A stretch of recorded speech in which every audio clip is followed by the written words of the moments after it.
తమిళనాడు రాజకీయాల్లో 2026 ఎన్నికల ఫలితాల తర్వాత దళపతి విజయ్ నేతృత్వంలోని టీవీకే 108 స్థానాలతో అతిపెద్ద పార్టీగా అవతరించింది. అయితే ప్రభుత్వ ఏర్పాటు విషయంలో ప్రతిష్టంభన నెలకొన్న నేపథ్యంలో టీవీకే ఎమ్మెల్యేలు సామూహిక రాజీనామాలు చేస్తే ఏం జరుగుతుంది అనే ఉత్కంఠ సర్వత్రా ఉంది. తమిళగడ్డపై రాజకీయం మునుపెన్నడూ లేని విధంగా మలుపు తిరిగింది.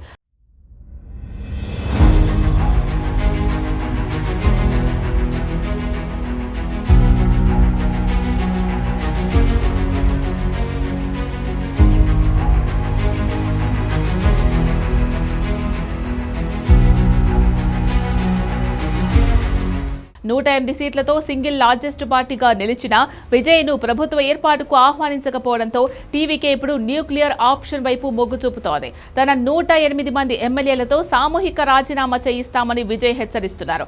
ఒకవేళ అదే జరిగితే తమిళనాడు అసెంబ్లీ రద్దవుతుందా? మళ్లీ ఎన్నికలు వస్తాయా? లేక గవర్నర్ రూల్ వస్తుందా? భారత రాజ్యాంగం ఏం చెబుతోంది? ఈ వీడియోలో పూర్తి పోస్ట్ మార్టం చేద్దాం.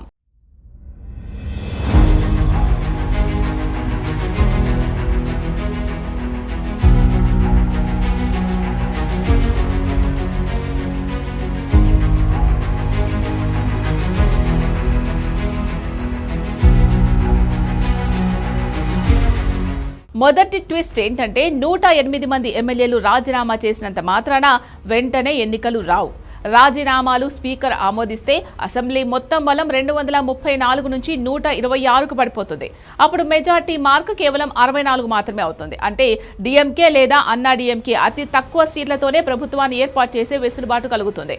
ఇది విజయ్ వ్యూహానికి ఎదురు దెబ్బ అయ్యే అవకాశం కూడా ఉంది. మరోవైపు దాదాపు సగం అసెంబ్లీ ఖాళీ అయిపోతే రాజ్యాంగ సంక్షోభం ఏర్పడుతుంది.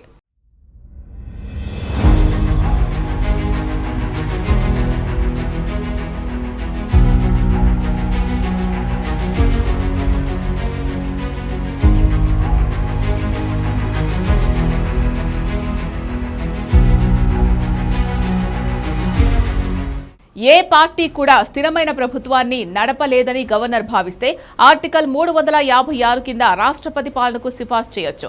అప్పుడు అసెంబ్లీని రద్దు చేసి లేదా సుప్త చేతనావస్థలో ఉంచి పరిపాలనను కేంద్రం తన చేతుల్లోకి తీసుకుంటోంది. ప్రజా ప్రాతినిధ్య చట్టం ప్రకారం ఏదైనా ఖాళీ సీట్ అయితే 6 నెలల లోపు అక్కడ ఉప ఎన్నిక నిర్వహించాలి. 108 స్థానాలకు ఒకేసారి ఎన్నికలు జరగడం అంటే అది మినీ అసెంబ్లీ ఎన్నికలతో సమానం. ఒకవేళ ఈ ఎన్నికల్లో ప్రజలు మళ్లీ విజయ్కు పట్టం కడితే అది కేవలం గెలుపు మాత్రమే కాదు, వ్యవస్థపై విజయ్ చేసిన తిరుగుబాటుగా చరిత్రలో నిలిచిపోతుంది.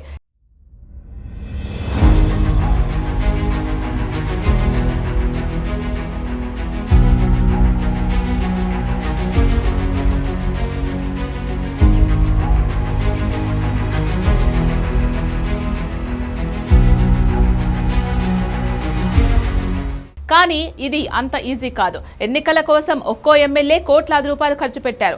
మళ్లీ 6 నెలలకే ఎన్నికలు అంటే అందరూ సిద్ధంగా ఉండకపోవచ్చు. అలాగే ఉప ఎన్నికల్లో మళ్లీ అందరూ గెలుస్తారు అన్న గ్యారంటీ కూడా లేదు. అందుకే రాజీనామా అనేది విజయ్ దగ్గర ఉన్న చివరి అస్త్రం మాత్రమే. చూసారుగా, రాజీనామా అనేది ఒక పదునైన కత్తి లాంటిది. అది ప్రత్యర్థులను దెబ్బ కొడుతుందా లేక విజయ్కు నష్టం చేస్తుందా అనేది వేచి చూడాలి.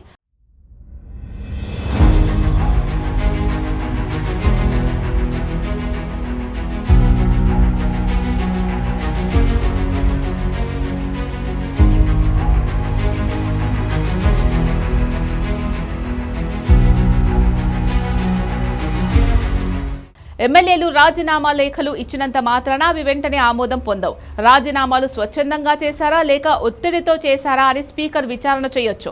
ఒకవేళ స్పీకర్ రాజీనామాలు ఆమోదించకుండా పెండింగ్ లో పెడితే విజయ్ వ్యూహం అడ్డం తిరిగే అవకాశం ఉంటుంది. కొత్తగా గెలిచిన ఎమ్మెల్యేలు 6 నెలలకే రాజీనామా చేస్తే ప్రజలు దీన్ని ఎలా రిసీవ్ చేసుకుంటారు?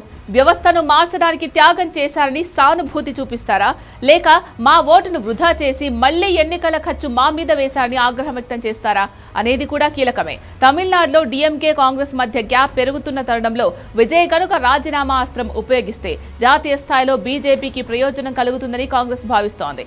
ఈ నిర్ణయం నేషనల్ పాలిటిక్స్ ను కూడా ప్రభావితం చేస్తుంది.